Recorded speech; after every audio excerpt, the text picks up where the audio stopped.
Hello everyone, आप सभी का स्वागत है मेरे channel tricky chemistry basics by Suman Negi में।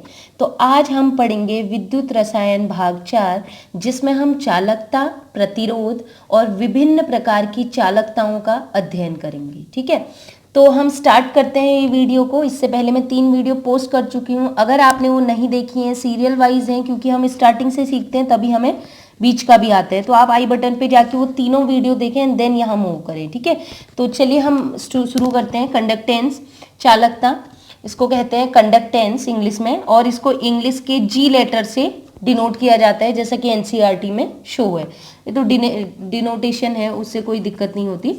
तो चालकता, कंडक्टेंस क्या होता है, देखिएगा आपको एक बीकर में विद्युत अपघट्य दिया गया है। ठीक है, एक बीकर है, एक बीकर में उन्होंने विद्युत अपघट्य, मान लीजिए NaCl का जलीय विलयन दिया है, H2SO4 का जलीय विलयन, कोई भी विद्युत अपघट्य, वो प्रबल भी हो सकता है H2SO4 NaCl की तरह, और दुर्बल भी हो सकता है CH3COH की तरह। तो कोई भी विद्युत अपघट्य आपको उसका विलयन बना के दिए है। अब वो कह रहा है इसमें कितनी विद्युत धारा प्रवाहित हो सकती है, मतलब कुल कितनी विद्युत धारा प्रवाहित हो सकती है, उसी को कहते हैं उसकी, मतलब वो कितनी विद्युत धारा प्रवाहित कर सकता है वो विलयन, वही उसकी चालकता कहलाती है। मतलब ये सोचिए कितना चालन हो सकता है विद्युत का।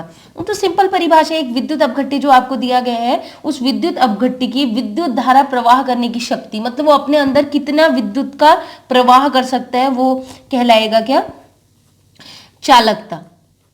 ठीक है, तो परिभाषा सिंपल सी होगी, किसी विद्युत अपघट्य की विद्युत धारा प्रवाहित करने की शक्ति चालकता कहलाती है। ऐसे भी समझ सकते हैं, जो विद्युत अपघट्य होगा वो धन और ऋण में टूटेगा, धनायन और ऋणायन में। तो धनायन और ऋणायन कितनी तेजी से विपरीत इलेक्ट्रोड की ओर को जा रहे हैं, कि जितनी तेजी से विपरीत इलेक्ट्रोड के ओर को जाएंगे उतनी ज्यादा विद्युत धारा बहेगी, और जितनी ज्यादा विद्युत धारा बहेगी उतनी ज्यादा चालकता। तो सिंपल यही है, कितनी आसानी से उसमें विद्युत धारा का प्रवाह हो सकता है, वही हमारी चालकता कहलाएगी। चलना, किसका चलना, विद्युत का चलना, आयनों का चलना। ठीक है, तो दूसरी परिभाषा ये भी है, चालकता का विपरीत शब्द होता है प्रतिरोध। तो हम ये भी कह सकते हैं, प्रतिरोध का जो व्युत्क्रम होता है ना, विपरीत, वो चालकता कहलाते हैं। तो इस परिभाषा के अनुसार चालकता एक वस्तु हो जाएगा 1/, प्रतिरोध मतलब उसका विपरीत हो गया ना। चालकता मतलब चलना और प्रतिरोध मतलब रुकना। सिंपल परिभाषा, चालकता मतलब चलना और प्रतिरोध मतलब रुक जाना। जैसे आयन जा रहे हैं, ठीक है, जैसे धनायन जा रहे हैं, कैटायन जा रहे हैं एनोड की ओर, मतलब धनायन जा रहे हैं एनोड नेगेटिव की ओर, तो अगर उनका चलना रुक जा रहे हैं तो उसको कहेंगे प्रतिरोध, चलना और रुकना तो जस्ट अपोजिट है एक दूसरे के। तो चालकता को G से डिनोट करते हैं, और जो ये प्रतिरोध है, प्रतिरोध को R से डिनोट करते हैं। तो चालकता G इक्वल टू हो जाएगा 1/R, क्योंकि R जो होता है प्रतिरोध, इसका मात्रक होता है ओम। ये याद कर लीजिएगा, प्रतिरोध R का मात्रक होता है ओम। ठीक है, तो यहाँ पर फॉर्मूले में रख देते हैं G equal to 1/R, R की जगह हमने रख दिया ओम। ओम को ऊपर लेके जाएंगे तो ये हो जाएगा ओम -1, ओम इनवर्स भी इसे कह सकते हैं। तो चालकता का मात्रक हो गया, सिंपल चालकता हो रही बात ये, ठीक है, चालकता का मात्रक हो गया ओम -1। ओम -1 को मो भी कहते हैं, ऐसे समझ लीजिए। ओम -1 मतलब -1 का मतलब होता है उल्टा, अपोजिट। तो आप उल्टा कर दो, इस जो ये आपको लेटर दिख रहा है इसको उल्टा कर दीजिए, तो M पहले आ जाएगा, H बीच में आएगा और O लास्ट में, मो हो गया। इसके अलावा इसकी एक SI मात्रक होता है, ठीक है, इंटरनेशनल सिस्टम वाला मात्रक है जो हमें लिखना पड़ेगा। ज्यादा SI मात्रक ही लिखे जाते हैं, आपने पहले भी पढ़ा होगा छोटी क्लास में 6th 7th 8th में SI मात्रक। तो यहाँ पर SI मात्रक चालकता का होता है सीमेन। ठीक है, सीमेन का ही साइमेन भी पढ़ते हैं, सीमेन। तो आप इंग्लिश में ही लिखेंगे इनको, तो याद रखिएगा चालकता का मात्रक होता है ओम -1, मो या फिर सीमेन, और प्रतिरोध का मात्रक होता है क्या, ओम। ये याद रखिएगा, प्रतिरोध की जरूरत हमें पड़ेगी। तो इसमें एक एग्जांपल से भी समझा रही हूँ जिससे आपको ज्यादा क्लियर होगा। जैसे कि मैंने ये प्रबल विद्युत अपघट्य लिया है, जिंक SO4। तो प्रबल विद्युत अपघट्य ज्यादा आयन बनाएगा, है ना, ज्यादा आयन बने हैं, 4 कैटायन 4 एनायन। और दुर्बल विद्युत अपघट्य कम आयन बनाता है, जैसे 2 एसिटिक एसिड है, 2 कैटायन बने हैं और 2 एनायन बने हैं। अब प्रबल विद्युत अपघट्य में आयनों की संख्या ज्यादा है, आयनों की संख्या ज्यादा है, तो ये क्या करेंगे, ज्यादा संख्या में है तो ये समझिए ज्यादा लोग चल रहे हैं, बस इतना समझिए, ज्यादा आयन चल रहे हैं, ज्यादा लोग चल रहे हैं, तो चालकता क्या हो जाएगी, ज्यादा, ऐसे समझिए सिंपल शब्द में। यहाँ दुर्बल विद्युत अपघट्य की बात करें तो यहाँ पर आयन कम है, तो कम लोग चल रहे हैं, कम आयन चल रहे हैं, विपरीत इलेक्ट्रोड की ओर कम आयन चलेंगे तो विद्युत धारा भी कम होगी, और विद्युत धारा का चालन कम हो रहा है तो चालकता भी कम। बस आपको समझना है कि आयनों पर निर्भर करता है, वो मैं आपको आगे बताऊंगी कि कैसे क्या निर्भर हो रहा है। बस इतना समझिए, आयन ज्यादा है, चलने वाले लोग ज्यादा हैं, तो ज्यादा जाएंगे विपरीत इलेक्ट्रोड की ओर तो विद्युत धारा ज्यादा बहेगी, और ज्यादा बहेगी तो चालकता ज्यादा। और यहाँ पर कम आयन है तो क्या हो जाएगा, दुर्बल विद्युत अपघट्य कम आयन देता है, तो आयन कम है तो आयन विपरीत इलेक्ट्रोड की ओर जाने वाले लोग या आयन कम है तो विद्युत धारा कम बहेगी तो चालकता भी कम होगी। तो नेक्स्ट है प्रतिरोध। दूसरा शब्द जो आता है वो है प्रतिरोध। प्रतिरोध इंग्लिश में बोलते हैं रेजिस्टेंस, इसको इंग्लिश के आर लेटर से शो करते हैं। ध्यान रखिएगा, सिंपल भाषा में कहूं तो प्रतिरोध होता है रुकावट, कोई विद्युत धारा प्रवाहित हो रही। सिंपल ये समझिए, कोई कैटायन सीधे रास्ते जा रहे हैं, किसकी ओर, कैटायन धन आयन जो जा रहे हैं वो जा रहे हैं एनोड की ओर, ऋण प्लेट की ओर। कोई धन आयन है विलयन में विद्युत अपघट्य का धन आयन, वो ऋण प्लेट मतलब एनोड की ओर को जा रहे हैं, तो उसको एनोड की ओर जाने से अगर कोई रोक रहा है, बीच में कोई बाधा आ रही है, उसको जाने नहीं दे रहा, तो उसी को कहते हैं प्रतिरोध। तो प्रतिरोध मतलब विद्युत धारा के प्रवाह में जो रुकावट आ रही है ना, उसी को कहते हैं क्या, प्रतिरोध। तो एक परिभाषा इसमें लिखी है, विद्युत धारा के प्रवाह में उत्पन्न जो अवरोध है, रुकावट है, उसी को कहते हैं प्रतिरोध। सिंपल सी परिभाषा है, ठीक है। हम चल रहे हैं, हम चल रहे हैं, मान लीजिए हम आयन है, हम चल रहे हैं, अब बीच में कोई रुकावट आ गया, हमें जाने नहीं दे रहा, हो जहां तक हमें जाना है वहां पर जाने नहीं दे रहा, तो वो रुकावट का नाम हम क्या रख देंगे, प्रतिरोध या रेजिस्टेंस, ठीक है।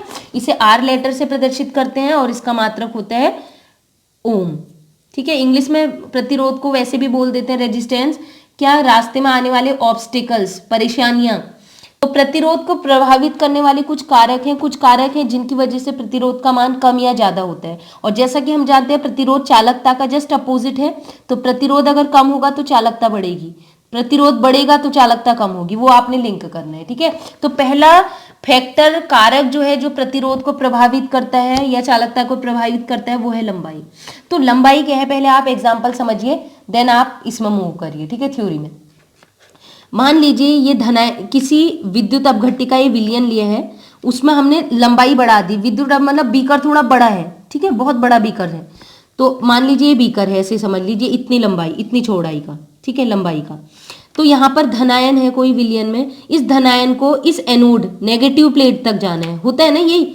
जैसे विद्युत धारा आप क्या करते हैं, जो विलयन आप बनाते हैं उसको बाह्य परिपथ से पूर्ण जोड़ देंगे, तो धनायन जो होगा वो किसकी ओर को जाएगा, ऋण प्लेट की। अब ऋण प्लेट बहुत दूरी पर रखी है, मतलब ऋण प्लेट की लंबाई दूरी पर है, बहुत दूर है, तो इस आयन को यहां से यहां जाने में अधिक समय लगेगा, तो लंबाई अधिक है। इस विलयन की अगर बात करें तो लंबाई अधिक है, तो इसमें क्या होगा, इसको यहां तक चलने में क्या होगा, ज्यादा परेशानी आएगी, ज्यादा रुकावट आएगी, तो हम कहेंगे प्रतिरोध ज्यादा है, ठीक है। प्रतिरोध ज्यादा है, रुकावट ज्यादा आ रही, तो इसकी विद्युत चालकता क्या हो जाएगी, इसको यहां से यहां जब ये पहुंचेगा तब ये विद्युत का चालन करेगा। तो रुकावटें ज्यादा आ रही तो आप कहोगे इसको चलने में बहुत समय लगेगा, तो इसकी चालकता क्या हो जाएगी, कम हो जाएगी। सिंपल तरीके से आप ऐसे समझ सकते हो, ठीक है। जैसे आपको यहां से 1 किलोमीटर दूर जाना है, तो क्या होगा, चलने में परेशानी होगी ना, तो क्या कहेंगे, चालकता हमारी कम हो जाएगी, स्पीड हमारी कम हो जाएगी, जबकि प्रतिरोध परेशानियों का सामना ज्यादा करना पड़ेगा। अब दूसरी कंडीशन है, जैसे कि ये है, ये धनायन है, अब वो जो आपने जहां भी कैथोड एनोड लगाए हुए हैं उनके बीच की दूरी कम है, ठीक है। ये विलयन में कोई आयन है धनायन, इसको जाना है एनोड की ओर, तो अब यहां पर दूरी कम है एनोड की, एनोड नजदीक है, मान लीजिए हमें 100 मीटर दूर जाना है, पहले था 1 किलोमीटर दूर जाना है, अब हमें केवल 100 मीटर दूर, तो यहाँ पर दूरी कम है, लंबाई कम है एनोड तक जाने की, तो आयन आसानी से पहुंच जाएगा, तो परेशानियां कम आएंगी, तो लंबाई कम होगी तो हमें परेशानियां या रुकावटों का सामना कम करना पड़ेगा, कम प्रतिरोध होगा, और प्रतिरोध कम होगा, परेशानियां कम होंगी, तो हम जल्दी पहुंच जाएंगे, मतलब हमारी चालकता या चलने की स्पीड क्या होगी, ज्यादा। आप सिंपल अपने में मान के चल सकते हैं। तो ऐसा ही बिल्कुल वो भी होता है विलयन में भी आयनों के साथ। तो रिलेशन क्या आया, लंबाई कम थी, लेंथ, लंबाई को एल से दिखाएंगे, लंबाई कम थी तो प्रतिरोध आर भी कम था। ऐसे ही अगर लंबाई एल ज्यादा था तो प्रतिरोध आर भी ज्यादा था। तो कैसा रिलेशन है, दोनों या तो बढ़ रहे हैं, दोनों या तो घट रहे हैं, तो रिलेशन इनके बीच है समानुपाती, मतलब आर बढ़ रहा है तो एल भी बढ़ रहा है, आर घट रहा है तो एल भी बढ़ रहा है, तो हम कह सकते हैं आर समानुपाती है एल के। तो इसको समीकरण 1 मान लीजिए। नेक्स्ट है दूसरा कारक जो इसके प्रभावित करता है, वो करता है अनुप्रस्थ काट का क्षेत्रफल। ठीक है, तो जो भी आपने जिस भी बीकर में आपने मतलब जिस भी बीकर में आपने विलियन लिया है, तो उस विलियन का टोटल क्षेत्रफल, ठीक है, उसी को अनुप्रस्थ काट का क्षेत्रफल कह रहे हैं, इंग्लिश में क्रॉस सेक्शन एरिया कहते हैं। तो क्या है, अनुप्रस्थ काट का क्षेत्रफल विलियन का क्षेत्रफल अधिक होने के कारण, ठीक है, अगर विलियन का क्षेत्रफल जो विलियन है उसके एरिया क्षेत्रफल ज्यादा है, तो आयनों को कैथोड से एनोड तक पहुंचने में कम समय लगेगा, तो जिसके कारण चालकता का मान अधिक और प्रतिरोध का मान कम होगा। अब इसको ऐसे समझ सकते हो, मान लीजिए आपको ऐसे समझ लीजिए, एक बच्चा है, उसको इस रास्ते पर चलना है, ध्यान से देखिए, अब लंबाई बराबर होगी, ये हमारा एनोड है, एनोड प्लेट, यहां जाना है। और दूसरी कंडीशन में उसी बच्चे को एक दूसरा बच्चा है, उसके पास ये रास्ता है और वह उतनी दूरी उसे भी तय करनी है। कौन बच्चा आसानी से चल पाएगा? देखिए दूरी बराबर है, इतना ही से भी चलना है, इतना भी इससे चलना है, बस रास्ता इसके लिए इतना छोटा है और इसके लिए रास्ते का जो एरिया है वो इतना बड़ा है, तो कौन जल्दी पहुंच पाएगा? तो आप कहोगे ये, क्योंकि क्षेत्रफल ज्यादा है। तो समझ में आ गया, बिल्कुल सेम वही आयनों के भी होता है कि क्षेत्रफल अगर ज्यादा है, एरिया अगर ज्यादा है, ठीक है, तो उसको रुकावट का सामना कम करना पड़ेगा, मतलब प्रतिरोध कम होगा, और प्रतिरोध कम होगा तो ये आसानी से यहाँ पहुंच जाएगा, मतलब चालकता का मान क्या हो जाएगा? बढ़ जाएगा। प्रतिरोध कम, परेशानियां कम, लेकिन चालकता ज्यादा।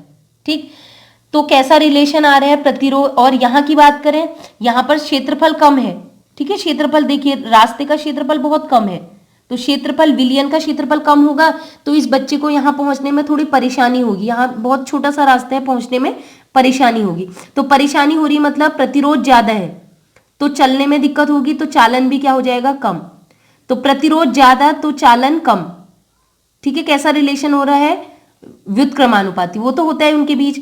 अब हमें प्रतिरोध और किसके बीच निकालने हैं? क्षेत्रफल के बीच। तो क्षेत्रफल कम है तो रुकावटें, परेशानियां, प्रतिरोध ज्यादा है, तो कैसा relation? R inversely proportional to A, मतलब आर व्युत्क्रमानुपाती है ए के, मतलब क्षेत्रफल कम तो प्रतिरोध ज्यादा, परेशानी ज्यादा, और क्षेत्रफल ज्यादा तो प्रतिरोध कम, परेशानी कम, तो ये रिलेशन आ गया। अब समीकरण 1 जो r प्रोपोर्शनल टू l था, और समीकरण 2 जो r प्रोपोर्शनल टू 1/a है, इसको हम क्या करेंगे? मिला लेंगे। दोनों जो है r के बारे में बता रहे हैं, तो पहला नियम कहता है r समानुपाती है l के, दूसरा नियम कहता है r समानुपाती है 1/a के, तो दोनों को मिला दिया तो ये बन गया r प्रोपोर्शनल टू l गुणा 1/a।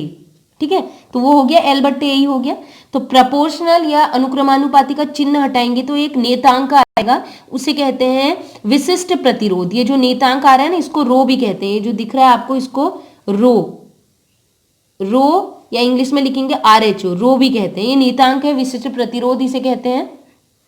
तो फॉर्मूला प्रतिरोध R इक्वल टू आ गया रो L/A, जहां रो है विशिष्ट प्रतिरोध, L है विलियन की लंबाई और A है विलियन का क्षेत्रफल। ठीक है, तो रो का मान भी निकाल लेते हैं, A को यहां लेके जाइए तो ये हो जाएगा RA/L को यहां ले जाइए, RA/L ये हो गया R मतलब विशिष्ट प्रतिरोध, और विशिष्ट प्रतिरोध का मात्रक भी निकाल लेते हैं। R प्रतिरोध का मात्रक है ओम, A एरिया क्षेत्रफल का मात्रक होता है, आपको पता है क्षेत्रफल होता है लंबाई गुणा चौड़ाई, लेंथ इंटू ब्रेथ, तो लेंथ होती है सेंटीमीटर और लंबाई और चौड़ाई कितना होगा? सेंटीमीटर, तो सेंटीमीटर स्क्वायर हो जाएगा। लंबाई होता है, लंबाई का मात्रा क्या हो जाएगा? सेंटीमीटर, तो सेंटीमीटर से सेंटीमीटर एक कैंसिल हो गया तो आ जाएगा ओम, और यहाँ ऊपर 1 सेंटीमीटर बचा तो सेंटीमीटर इनवर्स। ठीक है, सॉरी सेंटीमीटर 1, इनवर्स नहीं। तो रो या विशिष्ट प्रतिरोध का मात्रक आ चुका है ओम सेंटीमीटर 1। तो अब हम पढ़ेंगे चालकता के प्रकार।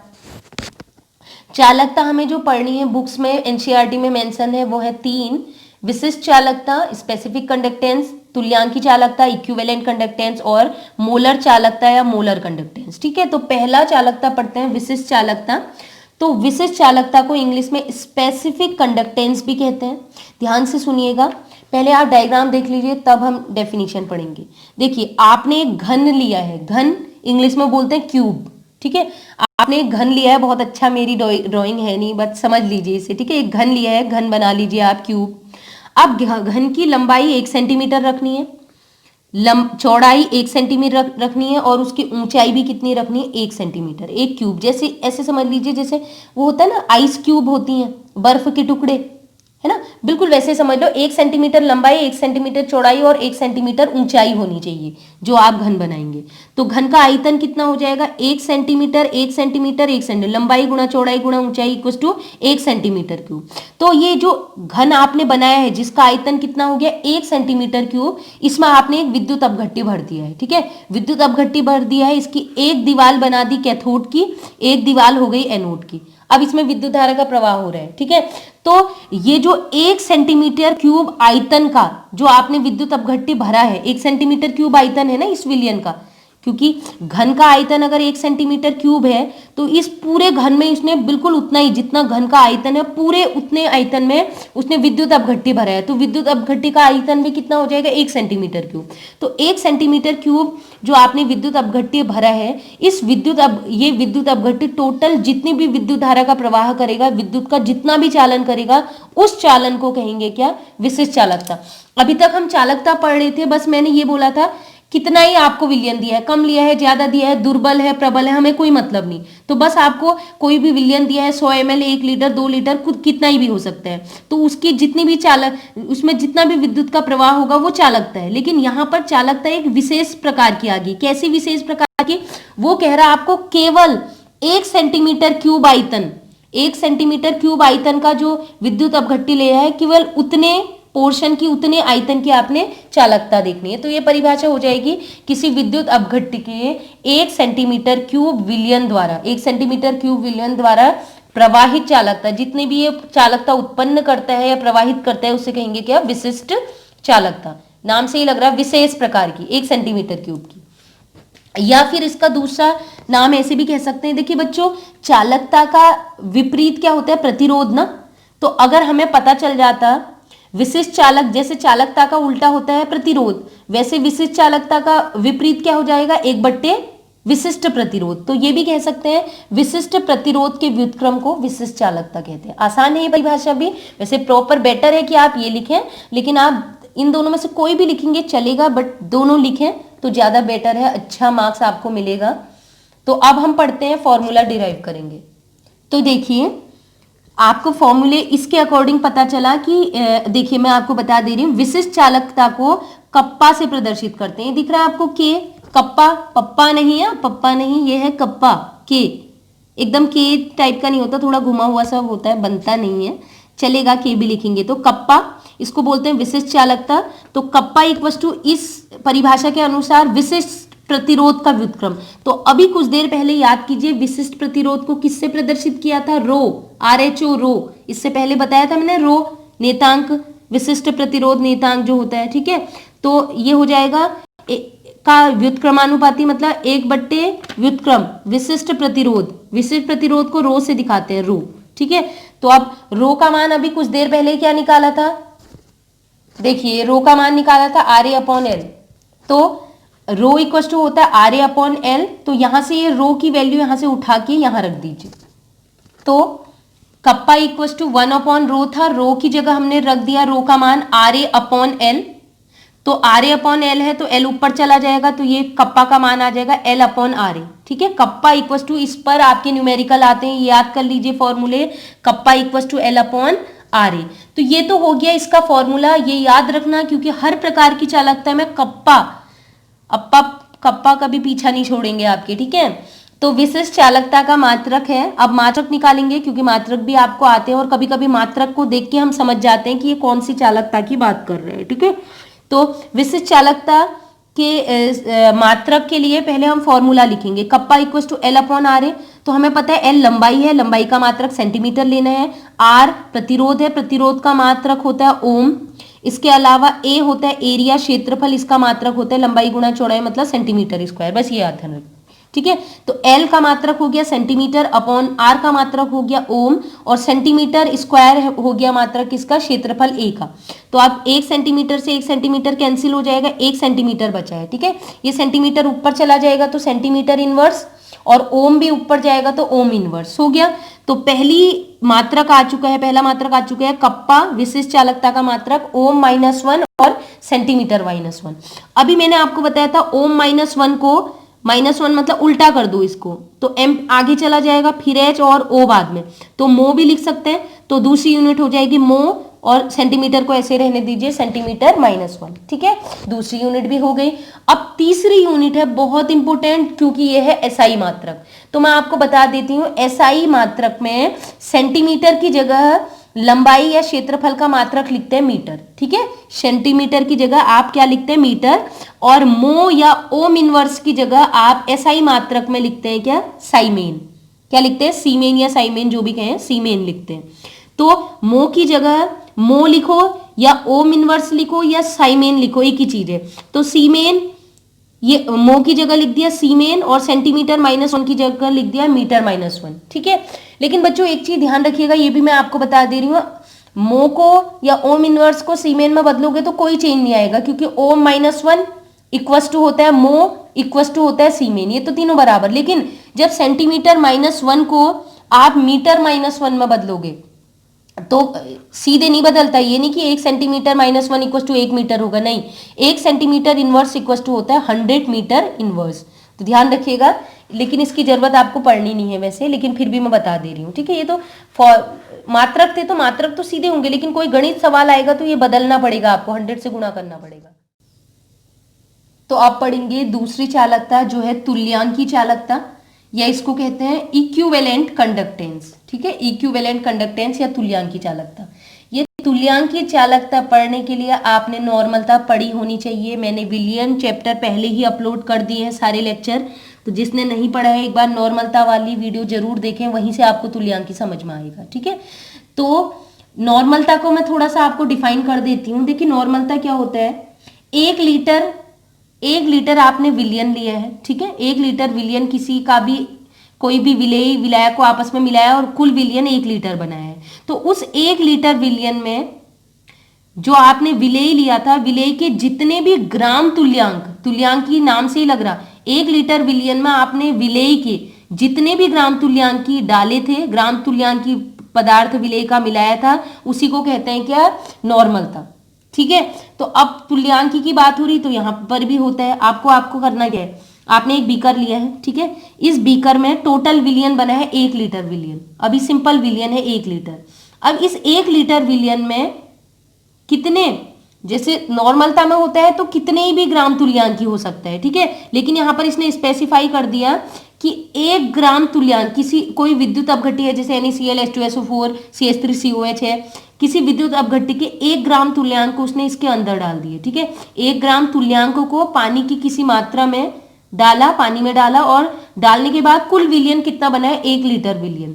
तो 1 लीटर विलियन में यदि 1 लीटर विलियन में यदि आपने 1 ग्राम तुल्यांक घोला था, तो जो विलियन बनेगा वो कहलाएगा नॉर्मल विलियन। ठीक है, एक नॉर्मल विलियन भी कहते हैं, नॉर्मल मतलब नॉर्मलता वाला विलियन। ठीक है, तो अब परिभाषा ये है सिंपल सी, कि जैसे वहां पर था ना, इससे पहले हम कौन सी पढ़ रहे थे, विशिष्ट चालकता। तो विशिष्ट चालकता में वो स्पेसिफिक कह रहा था कि 1 सेंटीमीटर क्यूब आयतन, तो यहां पर बोल रहा है 1 लीटर विलियन, कितने की बात कर रहा है, वहां पर था 1 सेंटीमीटर क्यूब, यहां पर कह रहा है 1 लीटर विलियन। ठीक है, 1 लीटर विलियन वैसे बराबर होता है 1000 सेंटीमीटर क्यूब से, याद रखिएगा, वहां 1 सेंटीमीटर क्यूब कह रहा था और यहां पर कह रहा है 1 लीटर, जो कि बराबर होता है 1000 सेंटीमीटर क्यूब की। ठीक है, तो 1 लीटर विलियन भी कह सकते हैं और 1000 सेंटीमीटर क्यूब भी कह सकते हैं। तो 1 लीटर विलियन में यदि 1 ग्राम तुल्यांक विद्युत अपघट्टी के घुले हों, ठीक है, तो उस समय इस विलियन की जितनी भी चालकता होगी, ये विलियन जितनी चालकता प्रवाहित कर रहा होगा, ये कहलाएगा क्या, तुल्यांकी चालकता। जैसे मैंने एक बीकर में 1 ग्राम तुल्यांक NaCl के घोल दिए और कुल मिला के वो विलियन बना दिए 1 लीटर, और उस विलियन को मैंने आपको दे दिया, मैंने कहा बताओ इसमें कितनी विद्युत धारा, विद्युत चालकता, मतलब टोटल कितनी चालकता इसकी होगी, तो उसकी चालकता को आप कहोगे, इसकी जो भी चालकता आएगी वो होगी तुल्यांकी चालकता। तो परिभाषा हो गई, 1 लीटर विलियन में, 1 लीटर विलियन में उपस्थित विद्युत अपघट्टी के 1 ग्राम तुल्यांक द्वारा प्रवाहित चालकता तुल्यांकी चालकता कहलाती है। तो देख लीजिए, अगर इसकी बात करें, जैसे ये बीकर में ये बना रखा घन, ये 1 सेंटीमीटर लंबाई है, 1 सेंटीमीटर इसकी चौड़ाई है, ठीक है, और 1 सेंटीमीटर इसकी ऊंचाई है। ठीक है, तो ये जो घन बना है ये तो 1 सेंटीमीटर क्यूब का बना ना, 1 सेंटीमीटर क्यूब का बना, जो कि इस अगर इस 1 सेंटीमीटर क्यूब में विलयन भर देते हैं तो उसकी चालकता क्या होगी, विशिष्ट चालकता, वो ये नहीं है अभी। तो ऐसे ही अगर विलयन कुल बना रहे 1000 सेंटीमीटर क्यूब, तो ऐसे कितने होंगे, ढेर सारे क्यूब आपस में जुड़े होंगे, उनकी चालकता होगी क्या, तुल्यांक की चालकता। लगभग हम कह सकते हैं 1000, ऐसे ही 1 सेंटीमीटर क्यूब कह रहे हैं, लेकिन यहां पर बात हो रही है 1 लीटर मतलब 1000 सेंटीमीटर क्यूब, तो ऐसे ही 1000 क्यूब आपस में जुड़े होंगे, ठीक है। तो उनका कुल आयतन कितना हो जाएगा, 1000 सेंटीमीटर क्यूब। तो उस 1000 सेंटीमीटर क्यूब में भी कितने घुले होने चाहिए, 1 ग्राम तुल्यांक, तब उसको बोलेंगे तुल्यांक की चालकता, ठीक है। ये डायग्राम मैंने इसीलिए दिखाया ताकि आप समझें उस चीज को, ये अलग चीज है, ये 1 सेंटीमीटर क्यूब की बात हो रही। ऐसे 1000 जब जुड़ेंगे, 1000 सेंटीमीटर क्यूब टोटल जुड़ेगा, तब कहलाएगा वो तुल्यांक की चालकता। लेकिन कंडीशन है 1 ग्राम तुल्यांक घुले होने चाहिए, ठीक है। तो अब फॉर्मूले से इसको डिराइव करना बताएंगे फॉर्मूला। तो पहले हम देखते हैं, बात हो रही है यहाँ पर नॉर्मलता की, क्योंकि 1 लीटर विलियन में जब कोई 1 ग्राम तुल्यांक को घुलता है तो उस कंडीशन को कहते हैं नॉर्मल विलियन, नॉर्मलता विलियन, ठीक है। तो नॉर्मलता एन का फॉर्मूला होता है EW, विलेय के ग्राम तुल्यांक बट्टे विलियन का आयतन, जो कि 1 लीटर लिया जाता है, ठीक है। विलेय के ग्राम तुल्यांक को EW से दिखा दिया, अपने विलियन का आयतन को V से दिखाया है, ठीक है। V को आप यहां लेके जाएंगे, N को यहां ले आइए, तो N नीचे आ गया। अब ग्राम तुल्यांक जो है आपको कह दिया है उसने, कितना तुल्यांक घोलना है विद्युत अपघट्य का, 1 ग्राम तुल्यांक, ठीक है। तो EW की जगह आप एक इक्विवेलेंट, एक तुल्यांक लिख दोगे। EQVT शॉर्ट में लिखा है, या हिंदी वाले तुल्यांक भी लिख सकते हैं। तो EW जो है वो एक तुल्यांक दिया है, अपॉन नॉर्मलता अभी दी नहीं है हमें, N लिख दिया।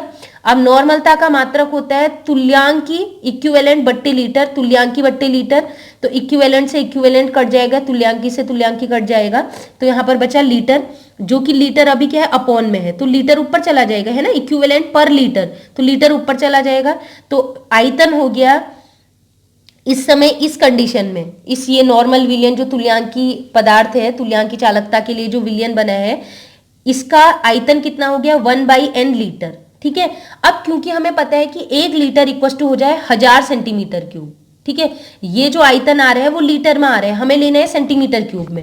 तो आयतन V जो है सेंटीमीटर क्यूब में लिखेंगे तो क्या हो जाएगा, 1 litre equal to 1000 centimetre cube होता है, तो 1 लीटर को बदल दो 1000 सेंटीमीटर क्यूब में, तो सीधे सीधे 1 लीटर को हटा के लिख देंगे 1000, ठीक है। और ये आयतन आया है 20 सेंटीमीटर क्यूब में, तो हम लिख सकते हैं आयतन सेंटीमीटर क्यूब में हो जाएगा 1000/n, 1000/n।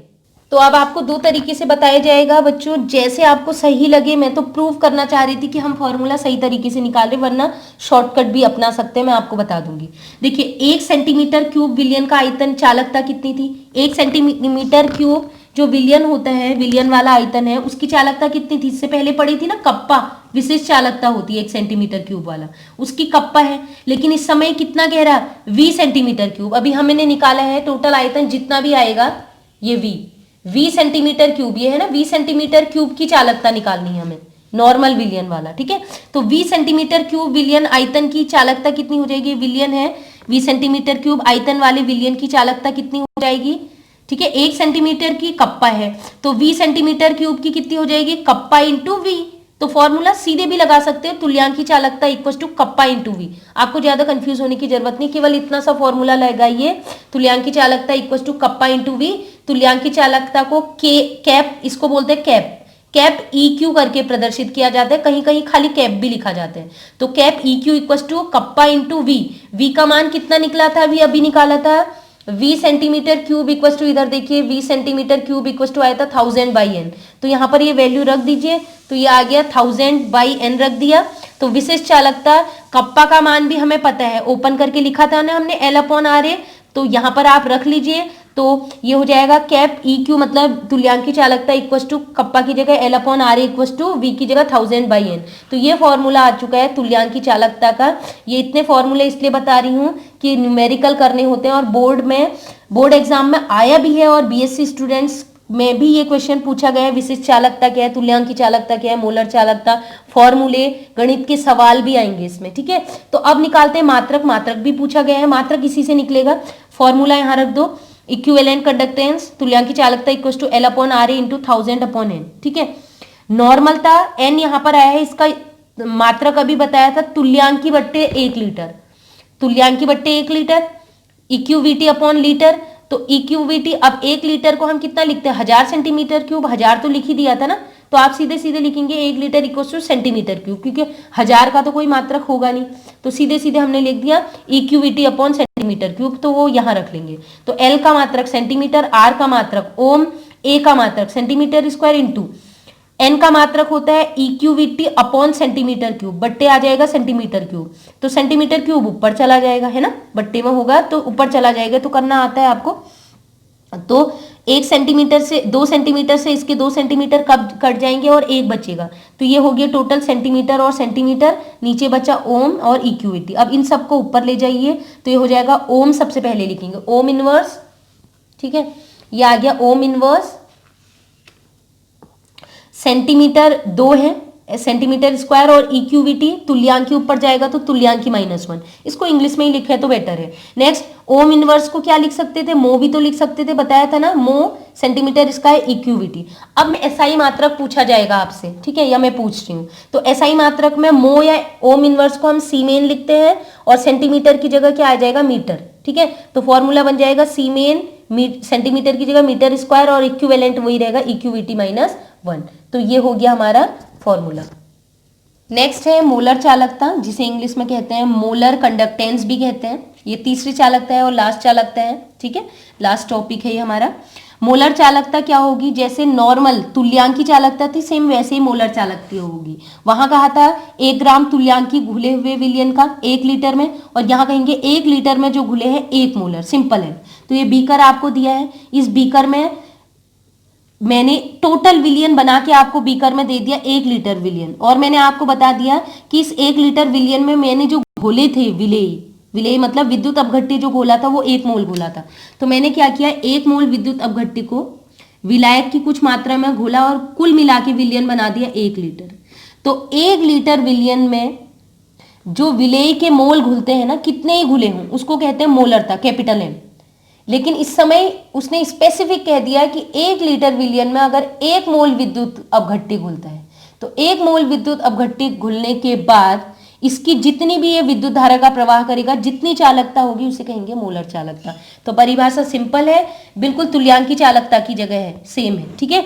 1 लीटर विलियन में उपस्थित 1 मोल, वहां था 1 तुल्यांकी, 1 मोल विद्युत अपघट्य द्वारा प्रवाहित या उत्पन्न चालकता क्या होगी, मोलर चालकता। लगभग परिभाषाएं सेम है, आप याद कर सकते हैं इसे, ठीक है। तो डायग्राम भी आप जरूर बनाएं, यहाँ पर मैंने वो क्यूब नहीं बनाया क्योंकि आप क्यूब समझ चुके हैं, क्यूब की कंडीशन यहाँ भी वही होगी, बस अंतर क्या होगा, यहाँ भी 1000 सेंटीमीटर क्यूब मतलब 1000 क्यूब आपस में जुड़े होंगे, और उसमें पूरे 1000 क्यूब जो वो है क्यूब जिसमें विलियन भरा है उसमें 1 मोल घुला होगा, ठीक है, विद्युत अपघट्य का। तो मोलरता की बात हो रही, तो मोलरता कैपिटल M इक्वल टू होता है फॉर्मूला विलेय के मोल बट्टे विलियन का आयतन, विलेय के मोल N/V। अब V को यहाँ लेके जाइए, आयतन निकालना है ना हमें, आयतन, ठीक है, V को यहाँ ले जाइए, M को यहाँ ले जाइए। चूंकि विलेय के मोल आपको दिए गए हैं, इसमें कह रहा कितने मोल होने चाहिए, 1 मोल, तो विलेय N इक्वल टू आपने रख दिया मोल 1 मोल अपॉन मोलरता अभी दी नहीं है, इसका मात्रक कितना है, इसका मात्रक होता है मोल पर लीटर, तो मोल से मोल कैंसिल हो जाएगा और ये पर लीटर है, लीटर ऊपर चला जाएगा, आ गया V। अगर आयतन की बात करें लीटर में तो 1/m, 1 मोलरता, लेकिन लीटर में नहीं कह रहा है क्योंकि हम जानते हैं 1 litre equal to 1000 centimetre cube, हमें सेंटीमीटर क्यूब में निकालना है, तब क्या हो जाएगा सेंटीमीटर क्यूब में 1000 सेंटीमीटर क्यूब। तो ये जो आयतन था पहले वाला वो लीटर में था, अब जो आयतन निकला है वो सेंटीमीटर क्यूब में है, तो हम कह सकते हैं सेंटीमीटर क्यूब में आयतन कितना हो जाएगा 1000/m, 1000/m। तो नेक्स्ट पढ़ेंगे 1 सेंटीमीटर क्यूब विलियन की, वही बिल्कुल सेम वही आप यूनिटरी मेथड एक नियम लगाएंगे। 1 सेंटीमीटर क्यूब विलियन, ठीक है, 1 सेंटीमीटर क्यूब विलियन उसका आयतन आपको दिया है, ठीक है। तो 1 सेंटीमीटर क्यूब विलियन की आयतन की चालकता, जो आपको उतना आयतन का विलियन दिया है उसकी चालकता है कप्पा, विशिष्ट चालकता होती है ना 1 सेंटीमीटर क्यूब की, तो वो है कप्पा। तो वो पूछ रहे हैं कि 20 सेंटीमीटर क्यूब अगर विलियन का आयतन होता तो उसकी चालकता कितनी होगी, तो 1 सेंटीमीटर क्यूब की चालकता है कप्पा तो 100 सेंटीमीटर क्यूब होता तो कितना हो जाता, कप्पा इंटू 100 ना। वैसे 20 सेंटीमीटर क्यूब का आयतन कितना हो जाएगा, कप्पा इंटू वी। तो सीधे सीधे फॉर्मूला भी लगा सकते हैं, ये समझने, ये तो मैंने आपको कि कैसे आ गया ये फॉर्मूला कहते हैं, इसलिए मैंने यहाँ स्टार्टिंग से समझाया। तो मोलर चालकता इक्वल टू होता है कप्पा इंटू वी, कैसे आए ये भी बता दिया। अब मोलर और वहां क्या था, तुल्यांकी चालकता में, यहाँ भी सेम था, तुल्यांकी चालकता equal to kappa into V, इतना तो सेम था ना। अब मोलर चालकता को कैप एम कहते हैं, वहां क्या था, कैप ई क्यू। अंतर समझिए थोड़ा बहुत है। Equal to kappa into V equal to मान वी, सेंटीमीटर क्यूब में आयतन कितना आया था अभी, 1000 अपॉन एम। मोलरता की बात हो रही, मोल की बात हो रही तो कैपिटल एम आएगा। वहां क्या था, वहां बात हो रही थी तुल्यांकी, तुल्यांकी आता है नॉर्मलता में तो 1000/n था। कंपेयर करते जाओ, अंतर करते जाओ, समझ में आएगा, ठीक है। तो मोलर चालकता cap M equal to kappa into 1000 upon M, एक फॉर्मूला ये आ गया। दूसरा कप्पा का मान रख लीजिए एल अपॉन आर ए, तो फॉर्मूला बन जाएगा कैप एम मोलर चालकता equal to L upon R A into 1000 upon M. तो ये फॉर्मूले सभी याद कर लीजिए, किसी की भी जरूरत हो सकती है। अब हम निकालेंगे मात्रक निकालना। तो मोलर चालकता का मात्रक आसान है, फॉर्मूला लिख दीजिए पहले, उसके बाद वैल्यू रखेंगे। एल का मात्रक सेंटीमीटर, आर का मात्रक ओम, ए का मात्रक सेंटीमीटर स्क्वायर। अब कैपिटल एम का मात्रक मोलरता, मोलरता का मात्रक होता है मोल पर लीटर, ठीक है, क्योंकि 1 लीटर इक्वल टू होता है 1000 सेंटीमीटर क्यूब, ठीक है। जब आपको पता है 1000 के तो कोई मात्रक होगा नहीं, तो ये हो गया क्या, 1000 को भूल जाओ, 1000 सेंटीमीटर क्यूब मतलब खाली सेंटीमीटर क्यूब। तो मोल कैपिटल एम का मात्रक होगा मोल पर सेंटीमीटर, मोल बट्टे सेंटीमीटर क्यूब। तो ये बट्टे में है सेंटीमीटर क्यूब, ऊपर चला जाएगा तो ये हो जाएगा सेंटीमीटर क्यूब अपॉन मोल। तो यहां से 2 सेंटीमीटर ये कट गए, 1 सेंटीमीटर बचेगा। तो 1 सेंटीमीटर ये है, 1 सेंटीमीटर ये है, मतलब सेंटीमीटर स्क्वायर। अब ओम को ऊपर ले जाओ, ओम इनवर्स, ये हो गया सेंटीमीटर गुणा सेंटीमीटर, सेंटीमीटर स्क्वायर, और मोल ऊपर जाएगा मोल इनवर्स। ओम -1 को मो भी लिख सकते हैं, मो सेंटीमीटर स्क्वायर मोल इनवर्स। मो को हम सीमेन, एसआई मात्रक में सीमेन, और सेंटीमीटर को मीटर स्क्वायर लिखेंगे, तो सीमेन मीटर स्क्वायर मोल -1। अब अंतर क्या है तुल्यांकी चालकता के उसमें मात्रक में, क्या अंतर है बताइए, केवल ये अंतर है। वहां भी ओम -1 सेंटीमीटर स्क्वायर था, यही थी तीनों, बस अंतर था। यहाँ मोलर चालकता है तो मोल -1 लिख देना, और वहां तुल्यांकी चालकता होगी तो यहाँ पर क्या आ जाएगा, तुल्यांकी -1 या EQVT -1। तो आसान है, याद कर सकते हैं फॉर्मूले। तो आज हमने बहुत सी चालकताएं एक डिटेल एक्सप्लेनेशन के साथ पढ़ी हो। आई होप मैंने अच्छे से इस टॉपिक के लिए आपको सेटिस्फाई किया हो। आज के बाद ये टॉपिक शायद आप कभी नहीं भूलेंगे, ये मेरी गारंटी है। अगर आप जिसने प्रॉपरली वीडियो देखा होगा तो वो कभी नहीं भूलेगा। और इसके नोट्स मैंने डिस्क्रिप्शन बॉक्स में डाल दिए हैं, तो आप उसको देख लीजिए, पहले वीडियो देखें एंड देन उसके बाद नोट्स नोट कीजिए कि आप कितना समझे, ठीक है। और साथ ही साथ आपसे रिक्वेस्ट है कि प्लीज़ अपने दोस्तों में ज़्यादा से ज़्यादा शेयर मत करें, नॉलेज ज़्यादा से ज़्यादा शेयर करनी ही चाहिए, अपने तक सीमित नहीं रखनी चाहिए। तो आप वीडियो का लिंक जो है फेसबुक पे, व्हाट्सएप पे प्लीज़ शेयर करें। आपसे रिक्वेस्ट है कि उतने ज़्यादा व्यूज़ या नहीं आ रहे हैं हिंदी में, और मैंने आपसे पहले ही कहा था कि मैं हिंदी मीडियम में कम ही बनाती हूँ वीडियोज़, इंग्लिश में ही रहते हैं। तो अगर हिंदी में कंटिन्यू चाहिए आपको वीडियोस, तो आपसे रिक्वेस्ट है कि प्लीज़ ये वीडियो के लिंक आप अपने फेसबुक में, व्हाट्सएप फ्रेंड्स के साथ शेयर करें। तो आज के लिए इतना ही। Keep watching and bye bye.